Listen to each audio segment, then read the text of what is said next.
बहुत सारे aspirants GATE exam में laminar flow, turbulent flow, fluid dynamics, boundary layer separation, इन सभी से रिलेटेड क्वेश्चंस को गलत करके आते हैं। 4 से 6 मार्क्स यूं ही जोड़ देते हैं। तो आपको घबराने की बिल्कुल जरूरत नहीं है। इस वीडियो में मैं क्विक रिकैप करवाऊंगा सारे के सारे कॉन्सेप्ट्स का विद फुल विजुअलाइजेशन के साथ में। तो बने रहिए आखिरी तक। तो चलिए स्टार्ट करते हैं। हम सबसे पहले फ्लूइड डायनेमिक्स की बात करते हैं। फ्लूइड डायनेमिक्स में हम फोर्सेस की बात करते हैं। और किसमें फोर्सेस की बात कर रहे हैं? फ्लूइड में बात कर रहे हैं। तो जो हमारे फोर्सेस होते हैं वो प्रेशर फोर्स हो सकता है, विस्कस फोर्स हो सकता है, सरफेस टेंशन फोर्स हो सकता है, टर्बुलेंस फोर्स हो सकता है, ग्रेविटी फोर्स हो सकता है, Navier Stokes equation, Reynold equation and Euler equation. अगर हम रेनॉल्ड इक्वेशन की बात करते हैं, रेनॉल्ड इक्वेशन में प्रेशर फोर्स रहता है, विस्कस फोर्स रहता है, टर्बुलेंस फोर्स रहता है और ग्रेविटी फोर्स रहता है। अगर नेवियर स्टोक्स की बात करें तो प्रेशर फोर्स रहता है, विस्कस फोर्स रहता है एंड ग्रेविटी फोर्स रहता है। और अगर हम यूलर इक्वेशन की बात करते हैं तो यूलर इक्वेशन में प्रेशर फोर्स रहता है और ग्रेविटी फोर्स रहता है हमारा। अगर हम यूलर इक्वेशन को और सिंप्लीफाई करते हैं तो हम बर्नौली इक्वेशन हम इसी से ड्राइव करते हैं, यूलर इक्वेशन से, ठीक है, जिसमें हमारा प्रेशर फोर्स लगता है और ग्रेविटी फोर्स लगता है। यूलर इक्वेशन और बर्नौली इक्वेशन में केवल एक ही डिफरेंस होता है, जो है हमारा स्टेडी फ्लो का। ये हमारा स्टेडी फ्लो के लिए एप्लीकेबल और अनस्टेडी फ्लो दोनों के लिए एप्लीकेबल होता है। बर्नौली इक्वेशन केवल स्टेडी फ्लो के लिए एप्लीकेबल होता है।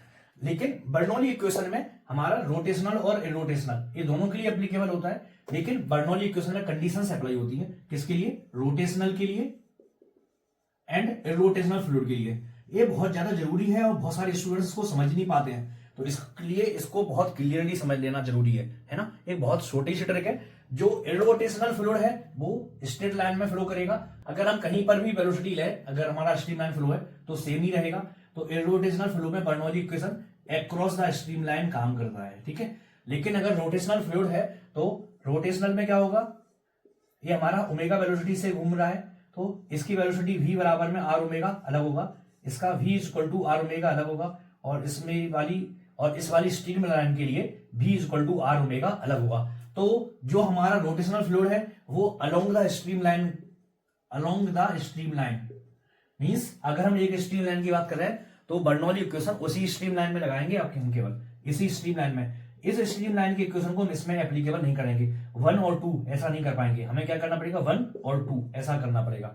लेकिन इसकी कंडीशन में हम 1 और 2 ऐसा कर सकते हैं। किसके लिए? बर्नौली इक्वेशन में रोटेशनल फ्लूइड के लिए और रोटेशनल फ्लूइड के लिए। ये हमने बर्नौली इक्वेशन की बात कर ली। तो बर्नौली इक्वेशन है क्या? बेसिकली बर्नौली इक्वेशन होता है P by rho ji plus V square by 2g plus Z equal to में कॉन्स्टेंट। अगर हम यहां पर इसकी बात करते हैं तो ये हमारा क्या है? प्रेशर हेड है। ये भी हेड के टर्म्स में है बर्नौली इक्वेशन। अगर इसको हम क्या बोलते हैं? प्रेशर एनर्जी बोलते हैं। इसको हम काइनेटिक एनर्जी भी बोल सकते हैं, इसको हम पोटेंशियल एनर्जी बोलते हैं। लेकिन अभी हम यहाँ पे क्या बोलेंगे? प्रेशर हेड, ये डायनेमिक हेड, या इसको हम क्या बोलेंगे? वेलोसिटी हेड भी बोल सकते हैं। वेलोसिटी हेड या डायनेमिक हेड। और ये हमारा क्या है? डेटम हेड या पोटेंशियल एनर्जी, जो भी है हमारा डेटम हेड। ये हमारा क्या कांस्टेंट रहेगा।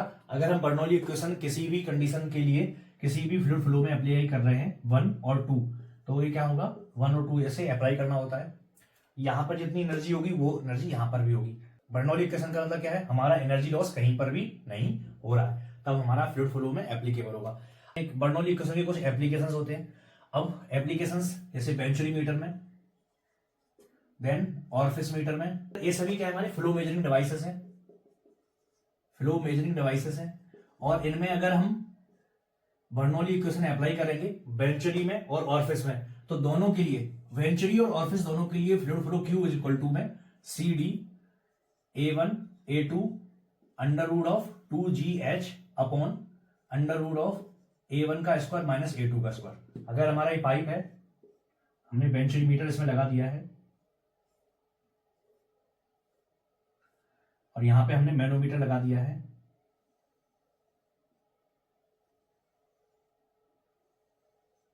और हमें एक चीज समझ लेते हैं, ये हमारा क्या है? वेंचुरी मीटर है। अगर ये हमारा वेंचुरी मीटर है तो ये कन्वर्जेंस जोन है, ये डाइवर्जेंस जोन है, और ये हमारा थ्रोट एरिया है। जो कन्वर्जेंस जोन है उसमें एंगल जो रहेगा 20 से 22 डिग्री के आसपास रहेगा। जो डाइवर्जेंस एंगल रहेगा वो 5 to 7 डिग्री रहेगा। और जो हमारा थ्रोट एरिया रहेगा वो dy2 to dy3 रहेगा। ठीक है, ये हमारा क्या है, वेंचुरीमीटर है, फ्लो मेजरिंग डिवाइस है। अब हम फ्लो मेजर कैसे करते हैं, तो फ्लो मेजर करने के लिए हम एक बात समझ लेते हैं। एक हमारा स्टैटिक हेड होता है और दूसरा हमारा स्टैग्नेशन हेड होता है। स्टैटिक हेड, अगर हम स्टैटिक हेड की बात करें तो पी बाई रो जी होता है। जैसे हमारा फ्लूइड फ्लो ए हो रहा है इस पाइप के अंदर, और अगर हम यहां पर होल्ड करके इस पाइप को ऊपर, बहुत ऊपर लेंथ तक ले जाएं तो क्या होगा, जैसे जैसे लिक्विड फ्लो करेगा क्या होगा, वो लिक्विड इसके ऊपर धीरे धीरे फिल होना स्टार्ट हो जाएगा और एक हाइट पर जाकर के रुक जाएगा। जितना इस फ्लूइड की हाइट के कारण प्रेशर लगेगा वही यहाँ पे क्या रहेगा, एक्चुअल में प्रेशर रहेगा। वही क्या रहेगा, स्टैटिक प्रेशर रहेगा इस वाटर, जो भी इसमें लिक्विड फ्लो कर रहा है उसका। तो पी वाई रोजी ही इसका क्या रहेगा, जो भी हाइट रहेगा एच बराबर में पी वाई रोजी रहेगा। लेकिन अगर मैं यहाँ पे एक ट्यूब इस टाइप से निकाल दूं, अंदर की तरफ डाल दूं, तो क्या होगा, यहाँ पर जो भी फ्लूइड रहेगा वो मूविंग में है, यहाँ पे मूविंग में इसकी वेलोसिटी है, लेकिन यहाँ पे जाकर के सडनली ये फ्लूइड स्टैग्नेशन में आ गया, यहाँ पे सडनली फ्लूइड रुक गया। तो क्या होगा, यहाँ पर एच इक्वल टू में जो भी हाइट एच इक्वल टू रहेगा वो पी वाई रोजी ही नहीं रहेगा, वो प्रेशर ही नहीं रहेगा, वो क्या रहेगा, वेलोसिटी भी यहाँ पे आकर के खत्म हो गई ना। अगर हम 1 और यहां पर 2 माने तो क्या होगा, P by rho ji plus B square by 2g plus Z equal to में P by rho ji plus V square by 2g plus Z. तो 1 और 2 एकदम सेंट्रल लाइन में है, तो यहाँ पे जेड और जेड कैंसिल हो गया। यहाँ पे प्रेशर P1 है, यहाँ पे प्रेशर P2 है। ठीक है, यहाँ पे वेलोसिटी V1 है और यहाँ पे वेलोसिटी क्या है, 0 हो गई यहाँ पे, है ना। तो यहां पे आकर के यहाँ पे वेलोसिटी तो यहाँ पे 0 हो गई ना, तो जो प्रेशर P2 बराबर में क्या हो गया, P2 बाई रोजी एच, रोजी बराबर में P1 बाई रोजी plus V2 square by 2g। तो जो इसको क्या बोलते हैं हम, स्टैग्नेशन हेड बोलते हैं। तो P बाई रोजी plus V square by 2g, इन दोनों को अगर हम ऐड कर लेंगे तो हमारा स्टैग्नेशन हेड हो जाएगा। वेंचुरी पर आ जाते हैं। तो जो वेंचुरी में हमारा क्या रहेगा, अगर हमने यहाँ पे U2 मैनोमीटर लगा दिया है, U2 मैनोमीटर किस लिए लगाते हैं हम, प्रेशर डिफरेंस को मेजर करने के लिए। तो यहाँ पे जो प्रेशर होगा वो प्रेशर के कारण यहाँ पे आएगा और यहाँ पे फ्लूइड यहाँ पे आएगा। यहाँ पे हाइट ऊपर क्यों रहेगी, तो हम एक बार समझ लेते हैं। यहाँ पे एरिया क्या है, यहाँ पे एरिया ज्यादा है और यहाँ पे एरिया क्या है, यहाँ पे एरिया कम है। तो जैसे ही एरिया ज्यादा होगा तो हमारा फ्लो क्यू तो सेम है, जितना ही फ्लो यहाँ पे हो रहा है उतना ही फ्लो यहाँ पे हो रहा है।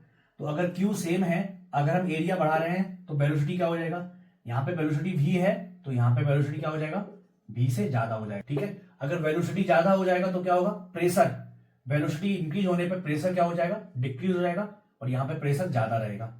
अगर इस हैंड पे प्रेशर ज्यादा है तो जो भी इसके अंदर लिक्विड भरा होगा उसको ज्यादा पुश कौन करेगा, जहां पे प्रेशर ज्यादा है। तो इसलिए इसने ज्यादा प्रेशर के कारण इसको पुश कर दिया। अभी इसके अंदर जो मैनोमेट्रिक फ्लूइड है वो रो एम भरा हुआ है। ठीक है, तो अगर रो एम भरा हुआ है, हमने हाइट एच लिखा हुआ है। ठीक है, इन दोनों का डिफरेंस क्या है, यहां फ्लूइड लेवल का जो डिफरेंस है उसको हम एच एम बोल रहे हैं, मैनोमेट्रिक फ्लूइड। अब ये जो एच एम है ये एच के बराबर में नहीं है, ये एच एम है वो मैनोमेट्रिक हेड है। मैनोमेट्रिक हेड है किसका, मैनोमेट्रिक फ्लूइड का डिफरेंस है। इन दोनों का प्रेशर डिफरेंस कितने के बराबर में, डेल पी बराबर में रो एम माइनस रो इंटू में जी एच एम, है ना। और डेल पी बराबर में क्या हो गया, रो जी एच। तो अगर हम एच की बात करेंगे, जो यहां पे एच है, एच इक्वल टू में क्या हो जाएगा, rho M minus rho upon rho into में एच एम। जो मैनोमेट्रिक हेड का डिफरेंस आया है वो इंटू में rho M minus rho upon rho. Pressure difference क्या है, यहां और यहां में प्रेशर डिफरेंस, डेल पी बराबर में क्या हो जाएगा प्रेशर डिफरेंस, यहां पे प्रेशर कितना है इसके कारण, रो एम जी एच, यहां पे रो एम जी एच प्रेशर लग रहा है और यहां पे रो जी एच, इन दोनों का प्रेशर डिफरेंस है। जो हाइट निकालना है वो हमें इसी लिक्विड के टर्म्स में निकालना है, ना कि मैनोमेट्रिक फ्लूइड के टर्म्स में। तो जो हाइट आ जाएगी एच बराबर में rho M minus rho upon rho into में एच एम। वेंचुरी के लिए भी फ्लूइड फ्लो हो गया और ऑरफिस के लिए भी फ्लूइड और ऑरफिस की कंडीशन के लिए भी फ्लूइड फ्लो हो गया। इसको क्या बोलते हैं, कोफिशिएंट ऑफ डिस्चार्ज बोलते हैं। अंडर रूट ऑफ जो हमारा एच है, एच माइनस एच एल, जो हमारा हेड लॉस हुआ है अपॉन एच। अब हम ऑरफिस प्लेट की बात कर लेते हैं। ऑरफिस प्लेट में हमारा पाइप है, पाइप में हमने एक प्लेट लगा दी है, बीच में हमारा होल है और जो होल जो है वो इस टाइप से इसके इस टाइप से थोड़ा स्लैंट है। जब हमारा फ्लूइड यहां से छोटे से होल से पास होकर के जाएगा तो फ्लूइड जो है वो यहां पे जाकर के यहां पे पूरा एग्जैक्टली डाया कम नहीं होगा, एग्जैक्टली डाया कम होगा यहां पे, और इसको बोलते हैं हम वेना कॉन्ट्रैक्टा, वेना कॉन्ट्रैक्टा एवी।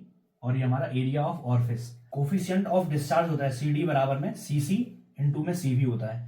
सीसी क्या है? कोफिशिएंट ऑफ कॉन्ट्रैक्शन, कॉन्ट्रैक्शन का जो भी कोफिशिएंट है वो, और ये वेलोसिटी का जो भी हमारा रिडक्शन हो रहा है वो, ठीक है, CV, coefficient of velocity and coefficient of contraction.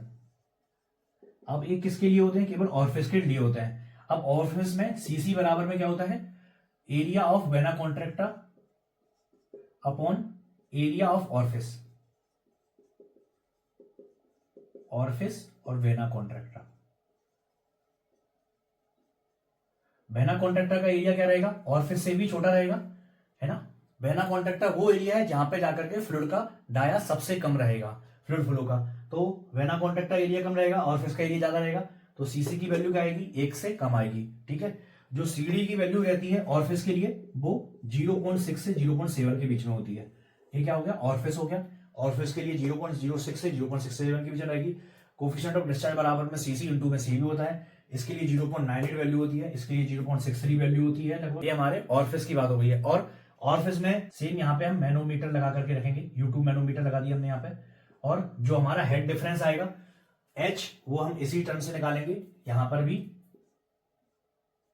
जो हाइट डिफरेंस रहेगा वो HM रहेगा, और जब HM हाइट डिफरेंस रहेगा, इसका मैनोमेट्रिक फ्लूइड रो m है, और जो एक्चुअल में हमारा फ्लूइड फ्लो कर रहा है उसकी डेंसिटी रो है, तो रो m minus rho upon rho into में HM करेंगे, तो हमारा जो हाइट है वो हमारा किसके टर्म्स में आ जाएगा? जो हमारा लिक्विड फ्लो कर रहा है उसके टर्म्स में आ जाएगा। फिर हम यहाँ पर वैल्यू रख देंगे, तो हमारा जो भी फ्लो है वेंचुरी के थ्रू या ऑरिफिस के थ्रू वो आ जाएगा। लेकिन ऑरिफिस की कंडीशन में CD इक्वल टू में कोफिशिएंट ऑफ कॉन्ट्रैक्शन इंटू में coefficient of velocity, CC into में सीवी होता है, ठीक है। लेकिन वेंचुरी के केस में केवल सीडी ही रहता है। वेंचुरी के केस में सीडी इक्वल टू में क्या होता है? Under root of H minus HL upon H।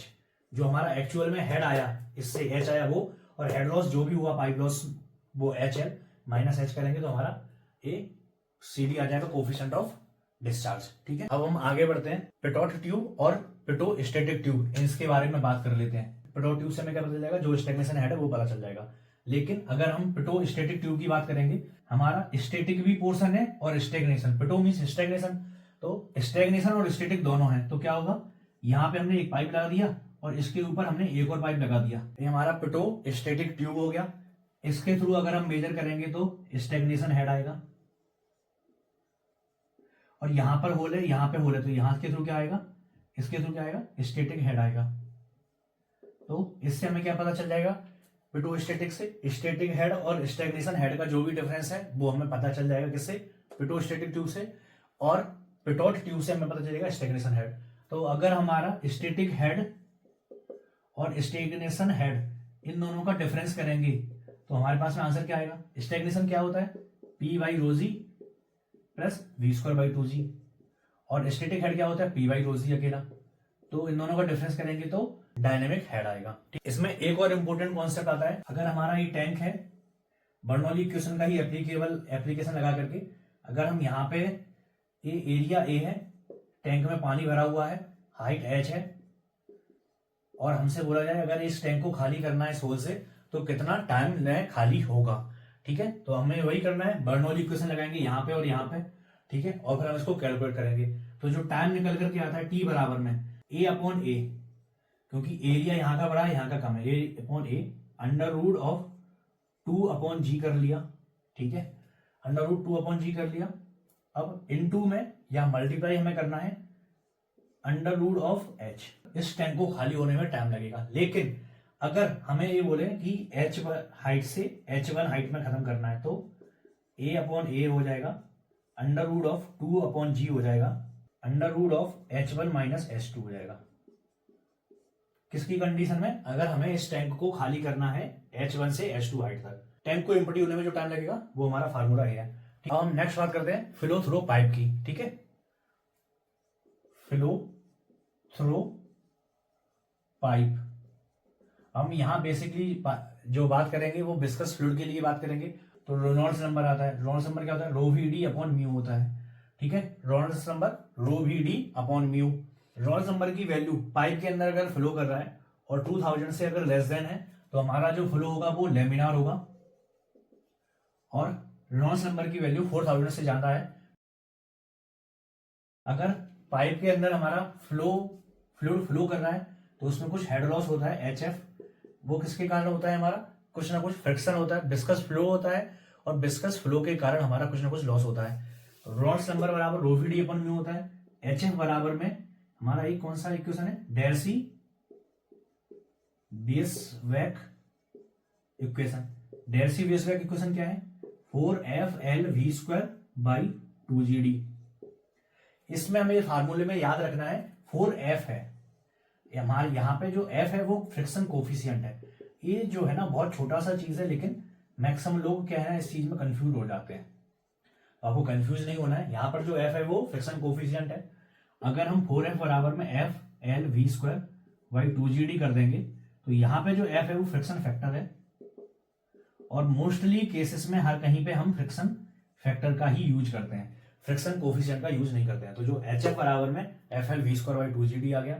ये इक्वेशन जो है वो हमारा लेमिनार और टर्बुलेंट दोनों के लिए एप्लीकेबल है। अगर हमारा फ्लो जो है पाइप के थ्रू हो रहा है तो हमारा कुछ लॉस होगा, और जो हमारा फ्रिक्शन के कारण जो लॉस हो रहा है वो FL_V²/2GD है। ये लॉस जो है वो लेमिनार और टर्बुलेंट दोनों के लिए एप्लीकेबल है। कुछ हमारे माइनर लॉसेस होते हैं, कुछ मेजर लॉस होते हैं। जो मेजर लॉस होता है वो फ्रिक्शन वाला लॉस होता है, और फ्रिक्शन के कारण ये लॉस होता है FL_V²/2GD। जो माइनर लॉसेस होते हैं वो हमारा कौन कौन सा लॉस होता है, सडन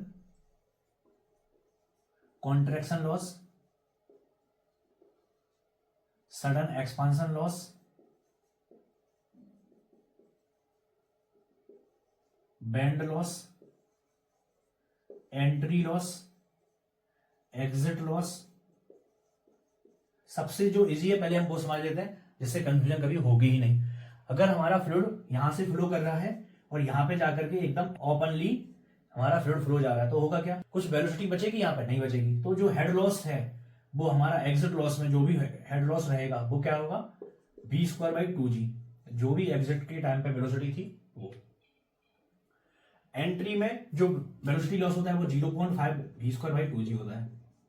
अब एंट्री कहां से होगा, सपोज ये हमारा टैंक है और यहां से हमारा एंट्री हुआ, तो क्या हुआ, अगर हम इसको देखें तो क्या हो रहा है, सडन कॉन्ट्रैक्शन हो रहा है। तो सडन कॉन्ट्रैक्शन के केस में क्या है, 0.5 टाइम्स ऑफ V²/2G, तो इसको भी हम 0.5 टाइम्स ऑफ V²/2G ले सकते हैं।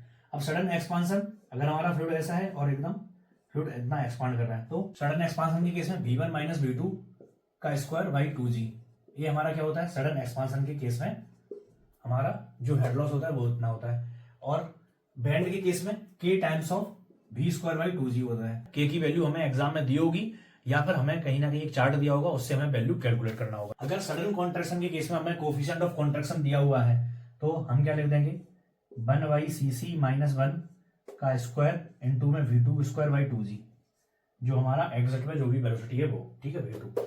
तो हमारा sudden contraction, sudden expansion, band वाला हो गया, एंट्री हो गया, एग्जिट हो गया। यही 5 कैसे लॉस हैं, ये हमारे माइनर लॉसेस हैं। ये कैसे लॉसेस हैं, माइनर लॉसेस हैं। इनके कारण जो लॉस होता है वो बहुत कम होता है। जो मेजर लॉस होता है वो हमारा होता है फ्रिक्शन के कारण, जो FL_V²/2GD है, ठीक है। FL_V²/2GD ये हमारा क्या है, हेड लॉस है। ये किसके लिए एप्लीकेबल है, लेमिनार और टर्बुलेंट के लिए एप्लीकेबल है। लेकिन अब हमारा फ्रिक्शन फैक्टर आएगा कैसे, तो फ्रिक्शन फैक्टर बराबर में होता है 64 रेनॉल्ड्स नंबर। ये क्या है, लेमिनार के लिए। लेकिन अगर हम टर्बुलेंट फ्लूइड के लिए बात करेंगे तो फ्रिक्शन फैक्टर F बराबर में क्या हो जाता है, 0.316 अपॉन रेनॉल्ड नंबर की पावर 1/4। फ्रिक्शन फैक्टर ये लेमिनार के लिए है, ये हमारा टर्बुलेंट फ्लो के लिए है, ठीक है। फ्लो थ्रो पाइप में हमारा इतना हो गया। अब हमारे पास में एक और इक्वेशन आ जाता है, वो है हेगन-पोइसले का, ऐसे ही कुछ नाम है, हेगन-पोइसले या कुछ भी नाम है, ठीक है।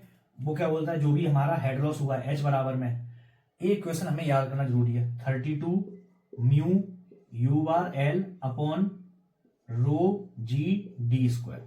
यहां पे ρg_d² है, यहां पे FL_V²/2GD है, 2GH है, 2GD है, यहाँ पे FL_V²/2GD। D क्या पाइप डाया है, हम एक बार बात कर लेते हैं। F क्या है, फ्रिक्शन फैक्टर है, ठीक है।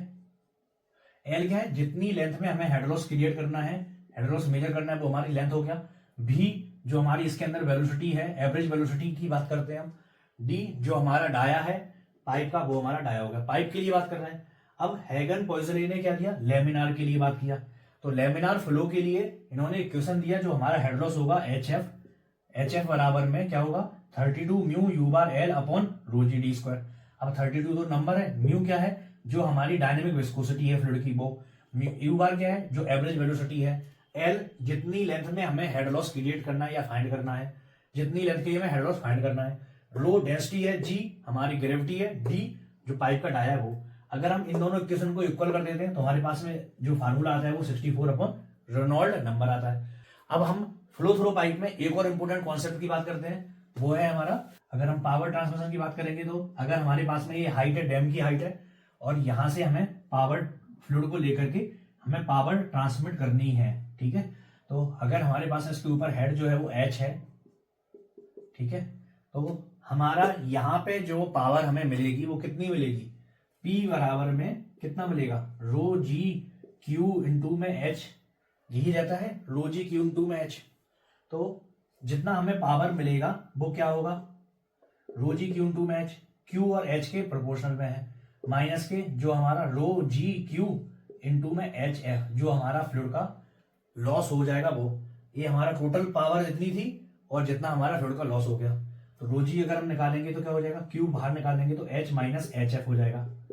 अब जो हमारा एच है वो तो कांस्टेंट है, लेकिन एच एफ बराबर में क्या था, एच एफ बराबर में F L V square by 2 GD। Pipe का डाया कांस्टेंट है हमारा, एल लेंथ हमारी कांस्टेंट है, एफ फ्रिक्शन फैक्टर है जो हमारा अगर लेमिनार होगा तो रेनॉल्ड नंबर पर डिपेंड करे, वी बराबर में क्या हो जाएगा क्यू अपॉन एरिया हो जाएगा। तो H F proportional to Q square हो जाएगा। तो अगर हम यहाँ पे फार्मूला लिखेंगे तो क्या हो जाएगा, P proportional to Q times of H minus यहाँ पे क्यू स्क्वायर इंटू में कोई फंक्शन कोई कांस्टेंट किया गया, ठीक है। अब हम इसको अगर हम तो क्या हो जाएगा dP, यहाँ पे हम कोई वेरिएबल कोई एक कांस्टेंट और ले लेते हैं K1, ठीक है।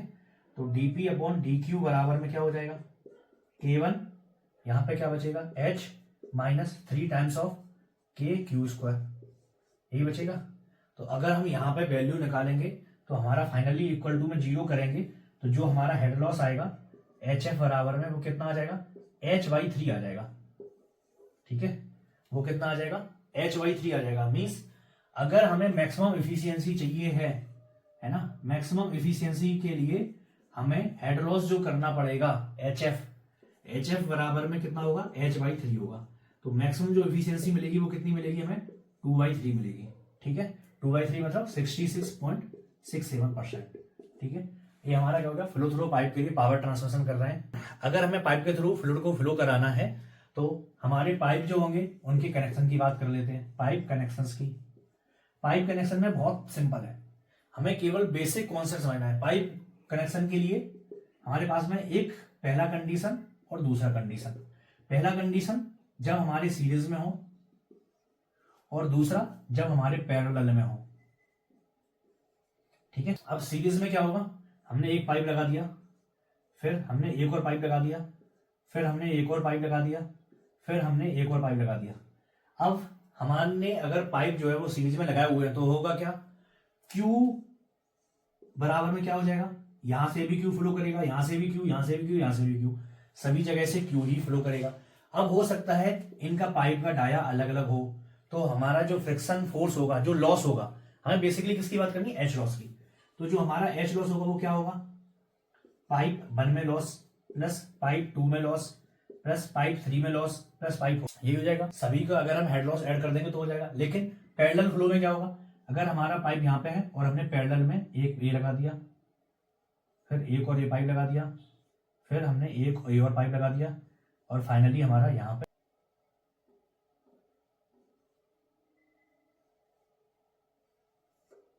ये हमारा एक पाइप है, ये हमारा सेकंड पाइप है, और ये हमारा थर्ड पाइप है। यहाँ पे जो प्रेशर होगा P और यहाँ पे जो प्रेशर होगा P वो तो सेम ही है। अगर प्रेशर यहाँ पे सेम है, यहाँ पे सेम है, मतलब यहाँ पे प्रेशर P1 है, यहाँ पे प्रेशर P2 है, वो पाइप 1 के लिए भी वही रहेगा, पाइप 2 के लिए भी वही रहेगा, पाइप 3 के लिए वही रहेगा। तो जो हेड लॉस है वो प्रेशर का डिफरेंस ही तो है।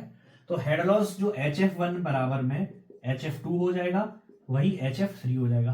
HF1 बराबर में FL का स्क्वायर बाई 2GD1, है ना। लेंथ सेम है, लेंथ क्या है, तीनों पाइप की सेम है, तो FL का स्क्वायर बाई 2GD2 बराबर में FL का स्क्वायर अपॉन 2GD3।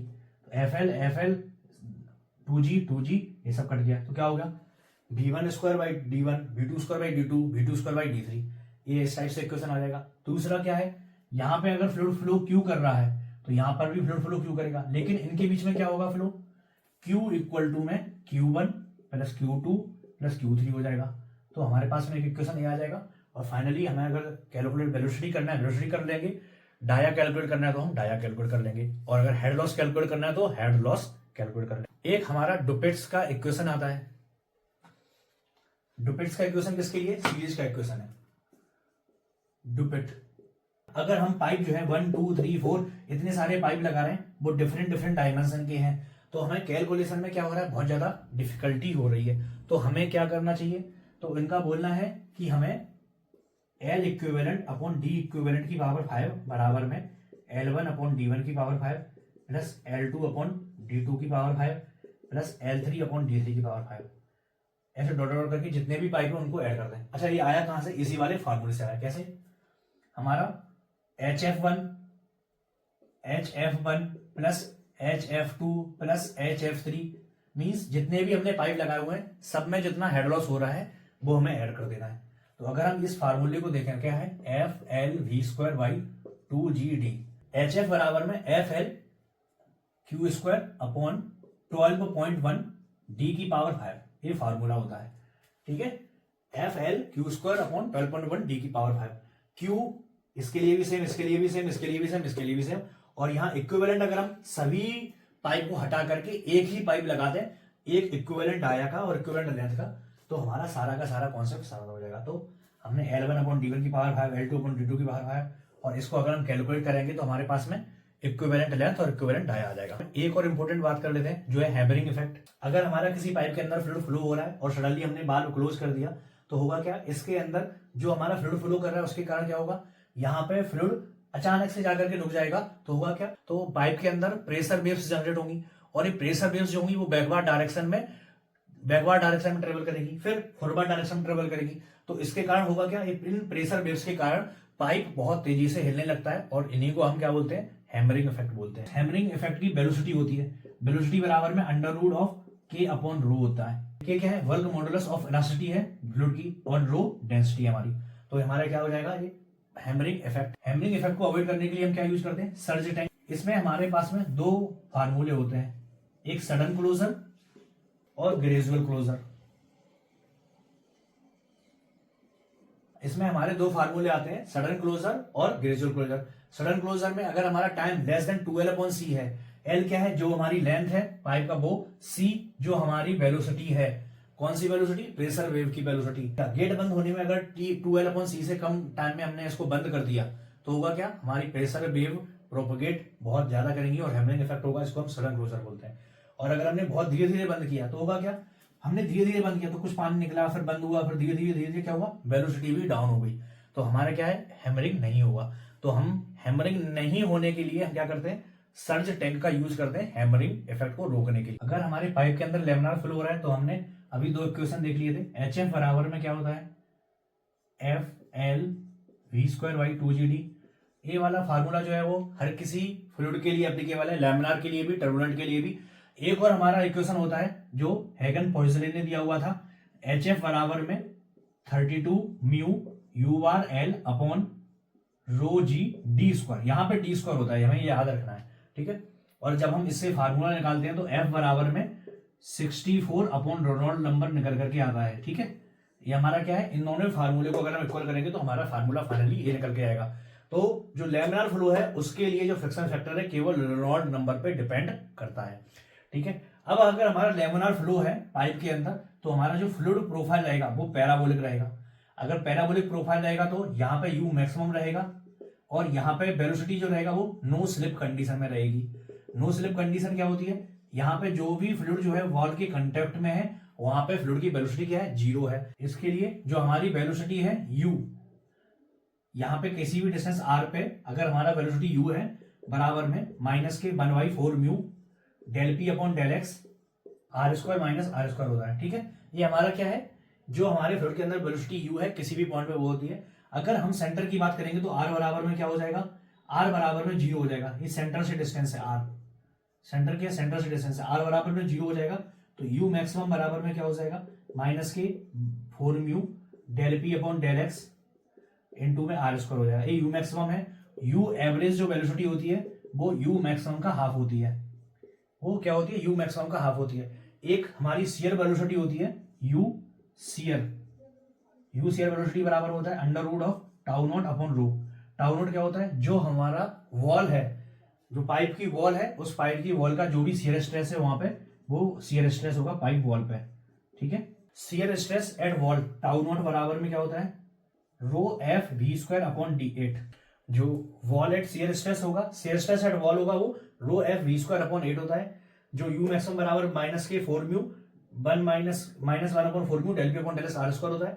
और यू एवरेज बराबर यू मैक्सिमम का हाफ होता है। यू शियर बराबर में टाउ नॉट अपॉन रो होता है। ये हमारे क्या हो गए, लेमिनार फ्लो थ्रू पाइप के जो इंपोर्टेंट फार्मूले हैं वो हो गए हैं।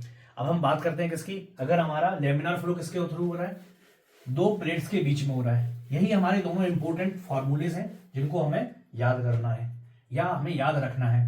ये हमारी दो प्लेट्स हैं, इनके बीच का डिस्टेंस अगर हमारा b है या t है, जो भी थिकनेस है, अगर हमारी दो प्लेट्स हैं इनके बीच में फ्लूइड फ्लो कर रहा है तो u मैक्सिमम बराबर में माइनस के 1/8 mu del P upon del X T square होता है। ये हमारा क्या है, प्लेट्स के बीच में है। और यही अगर हमारा प्लेट्स की जगह पाइप हो तो पाइप की कंडीशन में हमारा क्या हो जाता है, u मैक्सिमम बराबर में माइनस के 4 mu del P upon del X R square हो जाता है। ठीक है, यहाँ पे 1 माइनस के 4 mu del P upon del X R square, यहाँ पर 8 म्यू है। ठीक है, अगर हम u एवरेज की बात करें तो u एवरेज बराबर में क्या हो जाता है, u मैक्सिमम अपॉन 2 हो जाता है। यहाँ पे क्या हो जाता है, 2/3 ऑफ u मैक्सिमम हो जाता है। तो हमें यहाँ पे क्या दिख रहा है, यहाँ पे मोर और लेस 2/3 का मतलब कितना है, 0.66 आएगा। यहाँ पे 1/2 0.5 आ गया। मीन्स यहाँ पे पाइप में जो है ना वो फ्लो जो है वो क्या हो रहा है, मैक्सिमम का बहुत ज्यादा कम हो जाता है, हाफ हो जा रहा है, इसमें 2/30 हो रहा है। अगर यहाँ पर डेल पी की बात करें तो इतना है। यहाँ पे हैगन पॉइजले फार्मूला जो डेल पी आएगा वो कितना आएगा, 32 mu you bar L upon D square होता है। तो यहाँ पे 32 म्यू यू बार क्या यू एवरेज है, you bar L upon D square है। यहाँ पे 12 म्यू यू एवरेज इंटू में एल इंटू में टी स्क्वायर है। तो ये हमारे पाइप के थ्रू है, ये हमारा प्लेट के थ्रू फार्मूला है। क्लियर, एक मोमेंटम और दूसरा एनर्जी। अब हमारा पाइप में जो वेलोसिटी है वो कांस्टेंट तो है नहीं, पाइप के कांटेक्ट में जो है वो नो स्लिप कंडीशन रहेगी तो वेलोसिटी 0 है। अगर वेलोसिटी हमारी जो है ना वो यहाँ पे 0 है, यहाँ पे मैक्सिमम है, और हमारी वेलोसिटी हम समझते हैं कि वेलोसिटी हर जगह पे एवरेज वेलोसिटी यू एवरेज रहती है। तो होता क्या है, अगर हमारी यू एवरेज वेलोसिटी ना होकर के इस टाइप से वेलोसिटी प्रोफाइल रहेगी तो हमारा फ्लूइड में कुछ ना कुछ लॉस हो जाएगा। तो अगर हम फ्लूइड में लॉस हो जाएगा तो हमने क्यू एवरेज के बेसिस पे हमने वी एवरेज कैलकुलेट कर लिया, लेकिन वी एवरेज की कैलकुलेशन हम हर जगह यूज करते हैं। तो अगर हम वी एवरेज की कैलकुलेशन हर जगह यूज करते हैं तो वी एवरेज लेकर के अगर हम मोमेंटम निकालेंगे फ्लूइड का तो वो कुछ और आएगा, और एक्चुअल में जो मोमेंटम होगा, क्योंकि हर पॉइंट पे जो वेलोसिटी है वो अलग अलग है, तो फ्लूइड की कंडीशन में अगर हम वी एवरेज लेके चलते हैं तो मोमेंटम हर पॉइंट का अलग अलग है, लेकिन हम एवरेज वेलोसिटी लेकर चलते हैं तो हमारा आंसर अलग आएगा। तो हमें क्या करना पड़ेगा, एक करेक्शन फैक्टर का हम यूज करते हैं। फिर हम correction factor, momentum correction factor, similarly energy correction factor. जो मोमेंटम करेक्शन फैक्टर होता है वो लेमिनार और टर्बुलेंट, और यहां पर भी एनर्जी में भी लेमिनार और टर्बुलेंट फ्लो दोनों के लिए अलग अलग रहता है। अब यहां पे एक चीज समझने वाली है, अगर हमारा वी एवरेज और यू मैक्सिमम इनकी बात कर रहे थे ना, अब देखो यहां पे अगर हम ऐसे मान के चले, अगर हमारी एवरेज वेलोसिटी इतनी है, ठीक है, और अगर हम यहां पे वेलोसिटी में वेरिएशन बहुत ज्यादा होगा तो होगा क्या, अगर एवरेज वेलोसिटी इतनी है और एक्चुअल वेलोसिटी इतनी है तो होगा क्या, किस में करेक्शन ज्यादा आएगा, इस वाली कंडीशन में ज्यादा करेक्शन आएगा, पहला कंडीशन। दूसरा कंडीशन, अगर हम यहां पर ऐसा लें और ये वाला है हमारा, तो फर्स्ट कंडीशन में करेक्शन फैक्टर ज्यादा रहेगा, ये सेकंड में, सेकंड में करेक्शन फैक्टर कम रहेगा। क्यों? क्योंकि इसमें वेलोसिटी का फ्लक्चुएशन कम से कम हो रहा है। तो टर्बुलेंट में क्या होता है, टर्बुलेंट में हमारा फ्लूइड जो है वो आपस में मिक्सिंग होता रहता है, मिक्स होता रहता है। तो टर्बुलेंट के केस में हमारा वेलोसिटी प्रोफाइल लगभग इस टाइप से रहता है, और लेमिनार की कंडीशन में हमारा पैराबोलिक रहता है। तो फ्लक्चुएशन सबसे ज्यादा किसमें होंगे, लेमिनार में फ्लक्चुएशन ज्यादा होंगे, उसमें करेक्शन हमें ज्यादा करना पड़ेगा। तो मोमेंटम करेक्शन फैक्टर आता है हमारा। मोमेंटम में एक बार ही वेलोसिटी है, m इंटू में v, m बराबर में क्या हो जाएगा, रो इंटू में q इंटू में v, रो इंटू में एरिया इंटू में वेलोसिटी इंटू वेलोसिटी। ये क्या है हमारा, मोमेंटम है। मोमेंटम के केस में हमारी वेलोसिटी 2 टाइम्स आ रही है और वेलोसिटी का डेविएशन हमारा क्या है, इतना ज्यादा है। तो मोमेंटम के केस में हमारा जो वेलोसिटी लेमिनार में रहता है वो 4/3 रहता है, और टर्बुलेंट के केस में 1.2 हो गया। ठीक है, अब एनर्जी में क्या हो जाएगा, m इंटू में v स्क्वायर हो जाएगा, यहाँ v स्क्वायर हो गया तो एक और v आ गया। तो क्या होगा, अभी करेक्शन क्या आएगा, इसमें ज्यादा आएगा। तो पहले 1.33 आ रहा था मोमेंटम की कंडीशन में, अब एनर्जी के लिए क्या आएगा, 2 आ जाएगा। सिमिलरली टर्बुलेंट में पहले 1.2 ही था, अभी कितना हो जाएगा, 1.3 हो जाएगा। तो हम इस टाइप से इनको याद कर सकते हैं ट्रिक के थ्रू। ठीक है, समझने की बात है कि एनर्जी में हमें करेक्शन ज्यादा देना पड़ेगा मोमेंटम के कंपेरिजन में, और लेमिनार में ज्यादा देना पड़ेगा टर्बुलेंट के कंपेरिजन में, बस। ठीक है।